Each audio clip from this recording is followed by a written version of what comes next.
수고하셨습니다. 하나님께서 영광을 거두신 줄로 믿습니다. 자, 오늘 본문에는요, 부귀영화가 극에 달한 솔로몬 왕의 모습이 나와 있습니다. 솔로몬 왕 하면 이 이야기를 하지 않을 수 없죠. 지혜를 구한 솔로몬 왕이, 다른 말로 이야기하자면 사명 감당을 그토록 원했던 솔로몬 왕이요, 하나님의 축복의 약속 그대로 엄청난 복을 받았습니다. 본문 열왕기상 10장 14절 말씀해 보시면요, 솔로몬 왕의 세입금의 무게가, 그러니까 매년 새로 들어오는 금의 양이 금 몇 달란트라고 나와 있습니까? 몇 달란트요? 666달란트. 금 한 달란트는 30kg입니다. 그러니까 666 곱하기 30 하면 금 19,980kg이 됩니다. 금 약 20톤입니다. 20톤. 솔로몬 왕한테 매년 들어오는 금의 양이 20톤이라니까요. 역시 별로 잘 안 놀라시네. 1톤짜리 트럭 20대 분량씩 금을 실어오는 거예요. 매년. 본문 21절에도 보시면요, 솔로몬 왕이 마시는 그릇은 다 금이라고 나와 있네요. 레바논 나무 궁의 그릇들도 다 정금이라.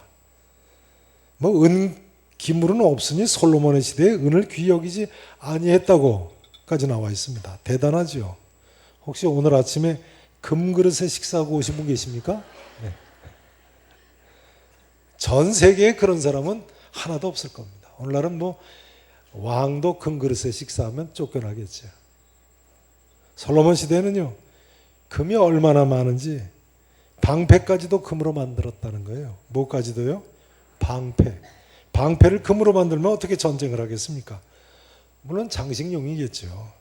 16절에 보니까 큰 금방패 200개를 만들고 작은 금방패 300개를 만들었습니다. 계산을 해보면 큰 방패 하나에 8kg의 금을 들였어요. 작은 방패 하나 만드는데 4kg씩 금을 들였어요. 그러니 그 금방패를 들은 군인들이 500명이 나열을 해 있다고 보세요. 생각해 보세요. 얼마나 휘황찬란하겠습니까? 500명의 군사가 크고 작은 방패를 들고. 근데 놀라운 것은 이 금들은 전부 솔로몬 왕궁에 있는 금만 이렇습니다.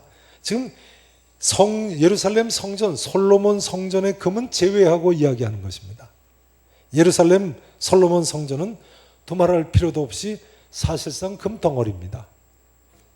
성경학자 램버트 돌핀이라는 분에 의하면요, 솔로몬 성전을 짓는 데에 금 3,700톤이 들어간 것으로 보고 있습니다. 3,700톤. 이게 얼마나 많은 양인가요? 대단한 거죠. 2009년 현재 세계중앙은행의 금 보유량을 보면요, 세계에서 가장 많은 금을 보유하고 있는 나라가 미국인데요, 8,133톤의 금을 보유하고 있습니다. 뭐 돈을 무조건 찍어내는 것이 아니고 금의 양에 맞춰서 돈을 찍어내지 않습니까? 8,133톤. 2위가 어느 나라 같습니까? 2위는 독일입니다. 독일이 3,412톤. 3위는 프랑스, 4위는 이탈리아인데요. 그러니까 뭐 국력에 따라서 황금 보유량이 다릅니다. 중국도 요즘 돈이 많다고 합니다만 중국 중앙은행의 금이 1,000톤이 넘은 것이 불과 얼마 되지 않습니다. 일본은 국립은행에 1,000톤이 안 되는 금을 가지고 있습니다. 765톤. 우리나라 한국은행 지하에는, 본점 지하에는 금 보유량이 얼마나 있을 것 같으십니까? 100톤이 좀 넘습니다. 네. 우리나라 사람 전체가 소유한 금이 얼마나 될 것 같으십니까? 뭐 애들 금반지까지 다 합쳐가지고 한 600-700톤 정도가 된답니다. 그러니 솔로몬 성전에 금 3,700톤이 있었다. 게다가 해마다 세입금이 20톤씩 늘어난다. 참 솔로몬 왕의 부귀영화가 얼마나 대단합니까? 교회 오니까 아침부터 황금 얘기만 하는, 황금 얘기만 하는 것 같아서 안 됐습니다만, 그러나 사실은 사실입니다. 사실은 사실이에요. 자, 이제 중요한 점은 이것입니다. 여러분 어떻게 생각하십니까? 솔로몬 왕의 이런 모습에 비해서 우리의 모습이 너무 초라해 보이지 않습니까? 누구는 하나님께 복받아서 이 정도인데요. 누구는 같은 하나님의 자녀로서 이 정도나 복을 받는데요. 우리의 모습이 너무 초라해 보이지 않습니까? 그러나 그렇지 않습니다. 예수님께서는 이 점을 이렇게 비교해서 말씀하셨습니다. 너희가 어찌 의복을 위하여 염려하느냐? 들의 백합화가 어떻게 자라는가 생각하여 보라. 수고도 아니하고 길쌈도 아니하느니라. 그러나 내가 너희에게 말하노니 솔로몬의 모든 영광으로도 입은 것이 이 꽃 하나만 갖지 못하였느니라. 믿으십니까? 믿으실 수 있기를 축원합니다. 마태복음 6장의 산상보훈에서 하신 말씀이니까 예수님께서 실제로 제자들에게 꽃을 가리키시면서 하신 말씀으로 보입니다. 들의 백합화 어떻게 자라는 거 생각해 봐라. 솔로몬의 모든 영광으로도 입은 것이 이 꽃 하나만 갖지 못하였느니라. 틀림없이 여기 전면에 꽃꽂이를 했는데 중앙에 보시면 빨간 꽃이 있지 않습니까? 저 꽃 자세히 들여다보면요, 솔로몬 왕이 저 꽃보다 더 잘 입지 못한 것이 틀림없습니다. 그렇게 생각하시죠? 자세히 보면 볼수록 얼마나 오묘한지 말이죠. 예수님께서 바로 그 다음에 이렇게 말씀을 이어가시죠. 오늘 있다가 내일 아궁이에 던져지는 들풀도 하나님이 이렇게 입히시거든 하물며 너희일까 보냐. 믿음이 작은 자들아. 뭐가 작다고요? 믿음이 작다. 그러므로 염려하여 이르기를 무엇을 먹을까, 무엇을 마실까, 무엇을 입을까 하지 말라. 이는 다 이방인들이 구하는 것이라. 누가 구하는 거라고요? 불신자들이 구하는 거예요. 너희 하늘 아버지께서 이 모든 것이 너희에게 있어야 할 줄을 아시느니라 하셨습니다. 이 자리에 계신 모든 분들께서요, 큰 믿음을 소유하실 수 있기를 바랍니다. 그래서 어떤 경우에도 염려하지 않고 믿음으로 사실 수 있기를 진심으로 축원합니다.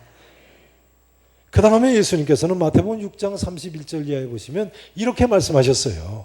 그런즉 너희는 먼저 그의 나라와 그의 의를 구하라. 그리하면 이 모든 것을 너희에게 더하시리라.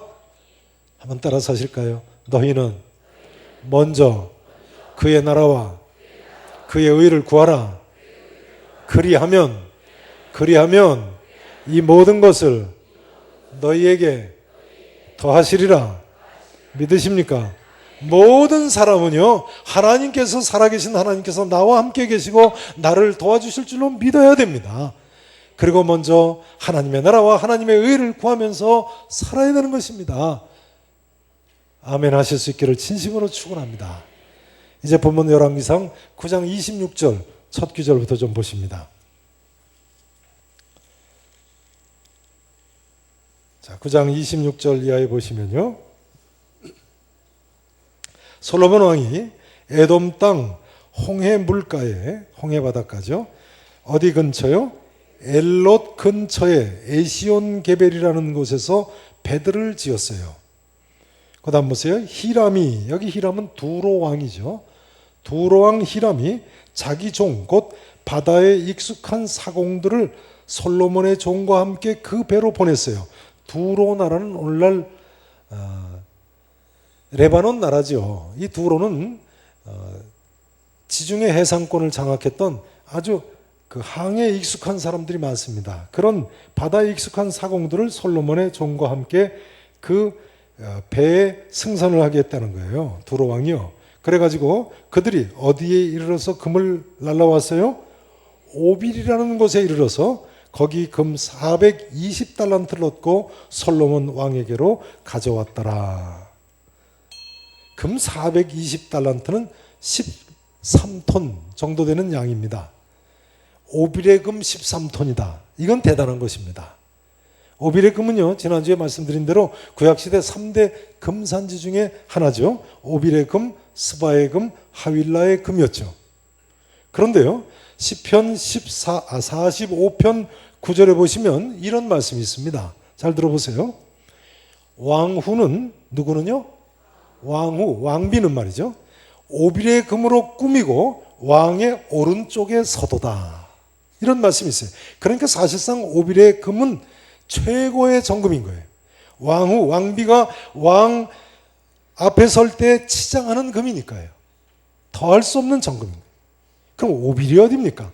지난주에 황금을 120달란트나 가져왔던 스바의 여왕이 온 그 스바는 오늘날 아라비아 남부인 예멘 지역이고 또 아프리카 에티오피아 지역이라고 말씀을 드렸는데요. 예멘 지역하고 에티오피아 지역이 과거에는 붙은 땅이었었죠. 좀 이따 지도를 다시 한번 보시겠습니다. 그럼 오빌은 어디입니까? 오빌은 어딘가요? 그 귀한 정금이 나오는 오빌. 자, 창세기 10장 보시겠습니다. 창세기 10장.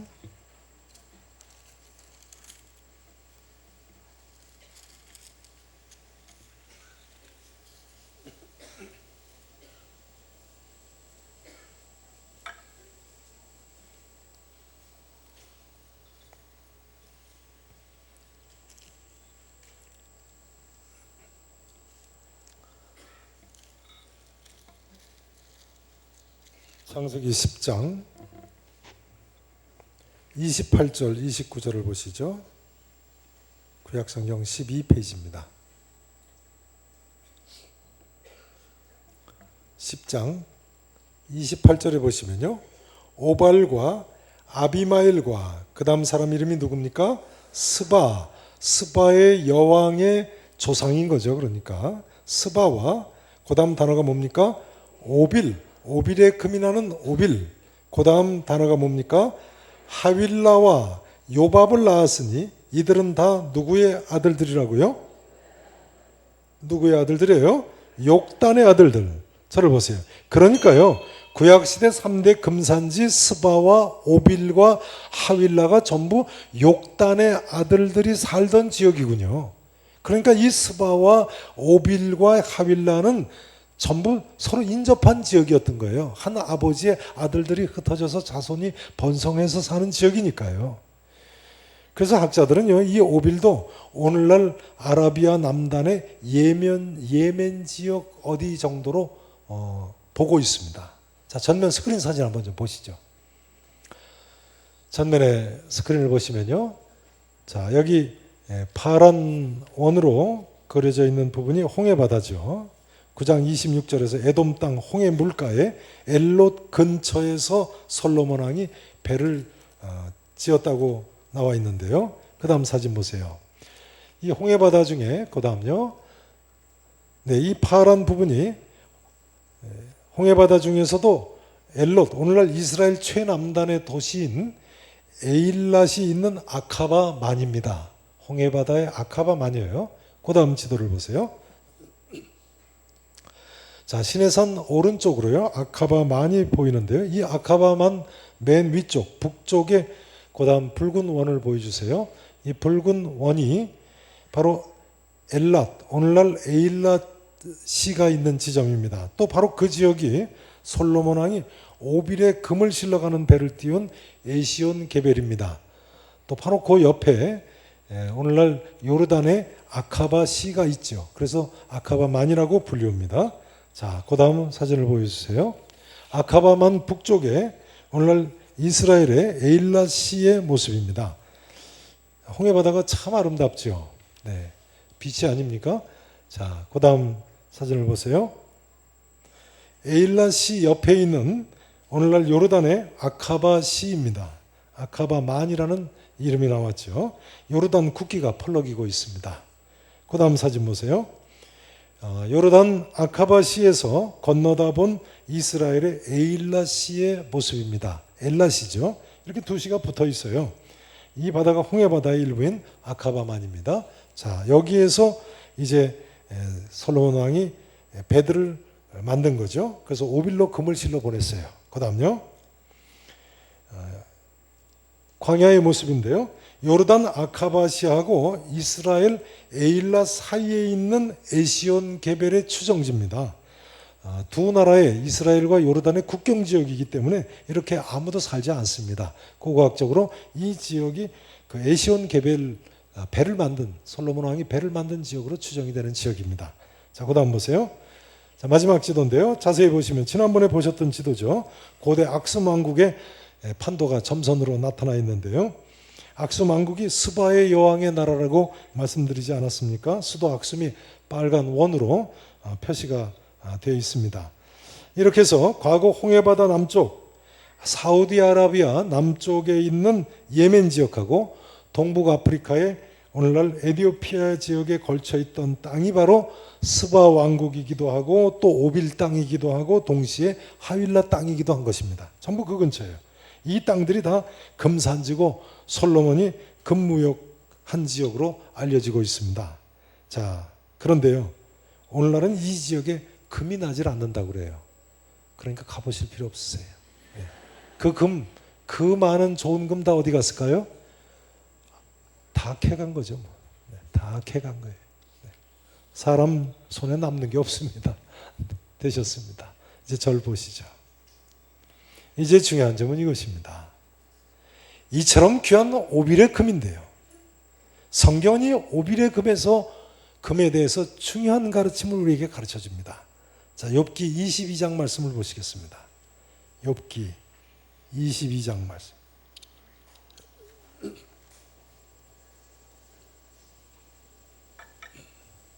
구약성경 783페이지입니다.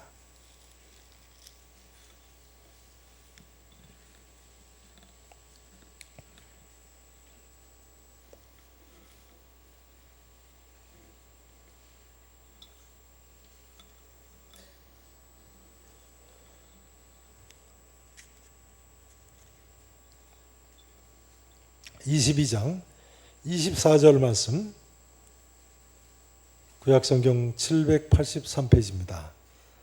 자, 같이 한 목소리를 읽어보시겠습니다.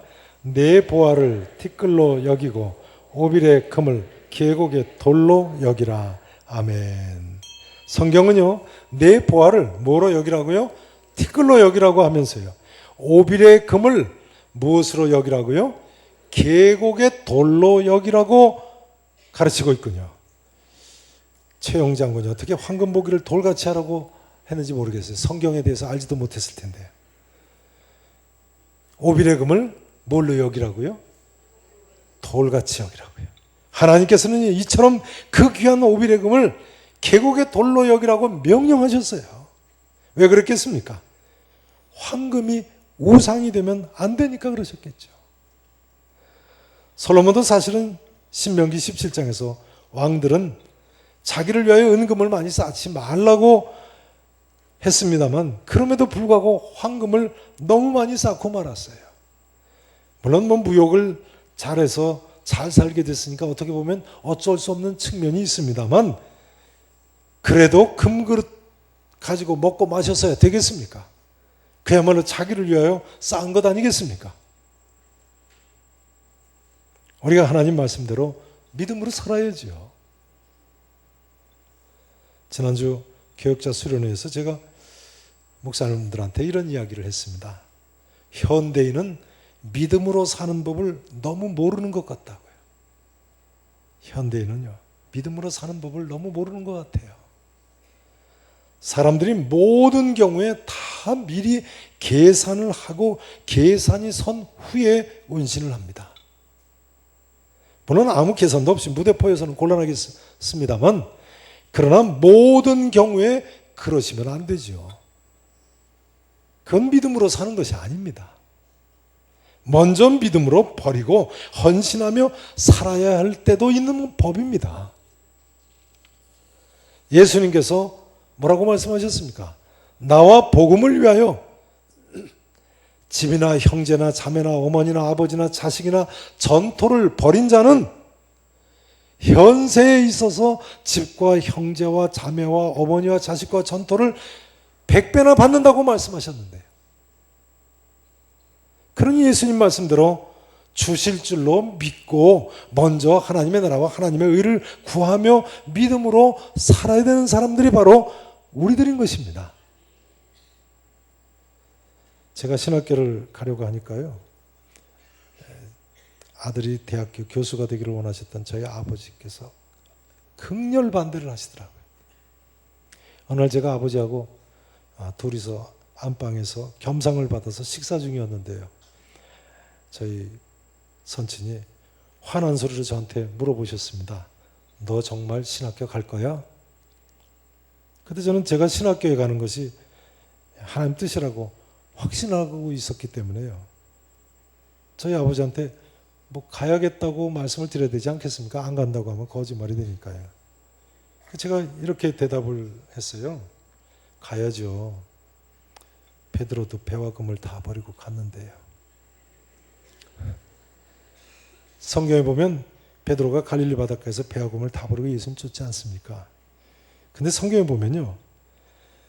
베드로가 배와 그물과 아비까지 버리고 예수님을 쫓았다고 나와 있습니다만 차마 아버지까지 버린다는 말은 인용을 못 하겠더라고요. 그래서 베드로도 배와 그물 다 버리고 갔는데요. 그러니까 저희 부친이 그 말 끝나기도 전에 밥상을 발로 차셔가지고요. 제가 김치 국물을 뒤집어 썼어요. 저희 선친이 불같은 성격이시거든요. 애비말을 어기는 자식은 다 필요 없다고 그러시더라고요. 근데 밥상 옆에 앉아 계시던 저희 어머니는 우시면서 쟤는 고집이 세서 큰일이라고 아버지 앞에서는 예 알았습니다. 그리고 신학교 가도 될 걸 꼭 그렇게 고집을 부린다. 옆에서 울고 계세요. 참 저도 예수님 믿느라고 고난이 좀 있었습니다. 저희 아버지가 그때 교회 집사님이셨는데도 그렇게 반대를 심하게 하셨어요. 그런데 제가 한번 여쭤보겠습니다. 그러면 제가 그렇게 헌신함으로 다 잃어버렸습니까? 천만에요.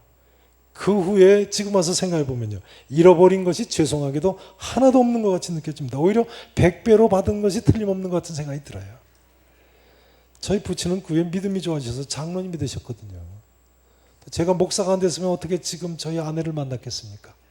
저희 집사람한테 가서 꼭 전해 주십시오.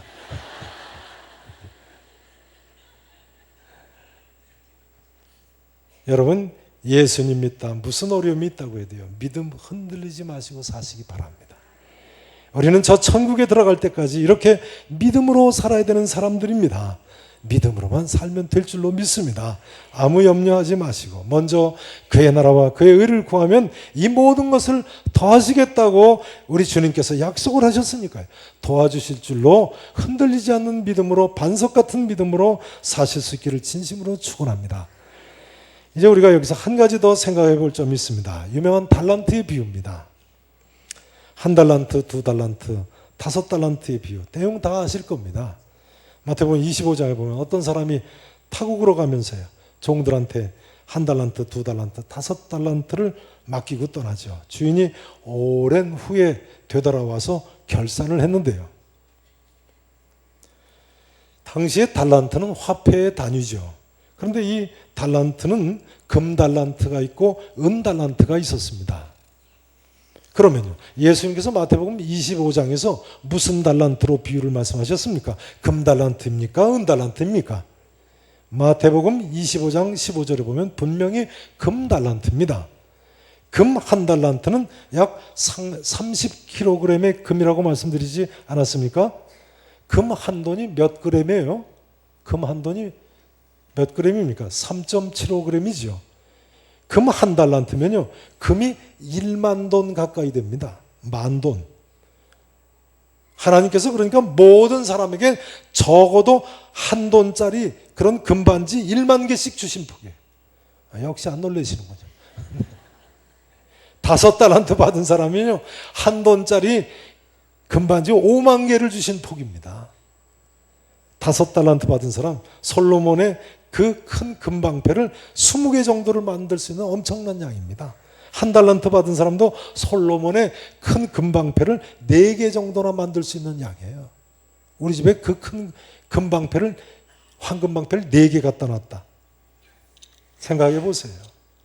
그러니까 1달란트 받은 사람도 다른 사람하고 비교해서 적은 것일 뿐입니다. 사업 자금을 주신 것 아닙니까? 사실 인간 자체가 억만금의 가치를 가지고 있지 않습니까? 이 사실을 알지 못할 때 우리는 쉽게 불평이 나오고 쉽게 비관하고 쉽게 우울증에 걸립니다. 여러분, 우리는 누구나 하나님께서 원하시는 사업을 할 수 있는 사람들입니다. 하나님 보시기엔 누구나 이익을 남길 수 있는 사람들인 것입니다. 믿음으로 충성을 바치기만 하면 될 줄로 믿습니다. 먼저 그의 나라와 그의 의만 구하면 될 줄로 믿습니다. 주신 달란트 절대로 묻어두지 마세요. 훗날에 주님께서 반드시 찾으실 날이 있을 것입니다. 성도 여러분, 아무 염려하지 마시고 하나님께 다 맡기시고 주신 달란트 감사하시며 충성하며 하나님 뜻대로 일평생 사실 수 있기를 바랍니다. 솔로몬 왕을 보세요. 믿음으로 1000번째 드리고 꿈에라도 주신 사명 감당해서 하나님 뜻대로 살기를 원할 때에 하나님께서 저의 평생에 얼마나 놀라운 은혜와 복을 허락하십니까? 이제 말씀 증거를 마쳐야 되겠습니다. 기독교는 인간의 가치를 재발견하게 해준 종교입니다. 인간의 가치를 재발견하게 해준 종교. 모든 인간은 하나님의 형상을 따라 창조된 고귀한 존재들입니다. 한 영혼이 천하보다도 더 귀하지 않습니까? 솔로몬의 황금에 비할 바가 아닙니다. 기독교는 또한 모든 인간에게 어떻게 살아야 할 것인가를 가르쳐준 종교입니다. 어떻게 살아야 될 것인가. 오늘이 태신자 작정을 하는 날인데요. 이처럼 나의 참 가치를 모르고 살아가는 사람들, 어떻게 살아야 할 것인가를 모르고 방황하면서 살고 있는 이웃들, 그런 이들의 이름을 가슴에 품으시고요. 기도하시고 구원의 이 놀라운 소식, 기쁜 소식을 꼭 전하시기 바랍니다. 또 한 주간 하나님 은혜 가운데 시작하게 됐습니다. 믿음으로 감사하시면서 하나님 원하시는 대로 먼저 하나님의 나라와 하나님의 의를 구하시는 헌신의 사람, 하나님의 참 자녀들이 되실 수 있기를 우리 구주 예수 그리스도 이름으로 간절히 축원하겠습니다. 기도하시겠습니다.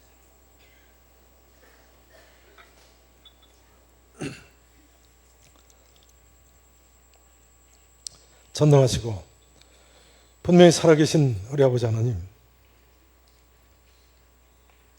아무리 생각해도 하나님께서 은혜를 베풀어 주시지 않으셨다면 믿음의 길로 나올 수 없었던 저희들이 이 시간 주님 앞에 머리를 조아립니다. 하나님, 어떤 환경, 어떤 여건 가운데서도 흔들리지 않는 믿음으로 먼저 하나님의 나라와 하나님의 의를 구하는 우리와 우리의 자녀들이 되게 해 주시옵소서.